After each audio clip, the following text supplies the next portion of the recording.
আমি যাব মাল আনতে, কালী পুজোর পরে আমি মাল আনতে একদিনও যাই না। তা আজকে মাল মানে না আনতে গেলেই হবে না, দোকানের জন্য মাল আনতে যাব। আর এই দেখো পেছনে এসে উঠে বসে রয়েছে। তুই যাবি? হাজারবার বলতেছি যে তুই বাড়িতে থাক, আমি মালটা নিয়ে আমি আসি। তো চালাই নিয়ে যাবো, তোর সমস্যাটা কোথায়? তুই গেলে আমার অনেক সমস্যা, তোরে খাওয়াতে খাওয়াতে আমি শেষ। বিএফ দাঁড়ায় রয়েছে না সামনে? আমার বিএফ থাক আর যে থাক, তোরে আমি বলছি বাড়িতে থাক, বাড়ি যা। আমি তো বললাম তোর গাড়ির BF থেকে কে নাম। আমি বাগাবো না, তুই চল। এই দেখেছো কি উল্টো পাল্টা কথা বলে।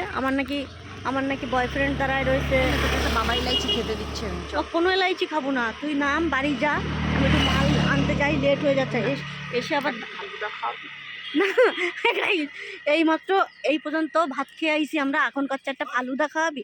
গাড়ি স্টার্ট দিবি না কিন্তু, গাড়ি স্টার্ট দিবি না গাইস। ওই যে গাইস গাড়ি স্টার্ট দিবি না কিন্তু বলে দিলাম। দাঁড়া, গাড়ি বলতিছে কি একটা ফালুদা খাওয়াবি?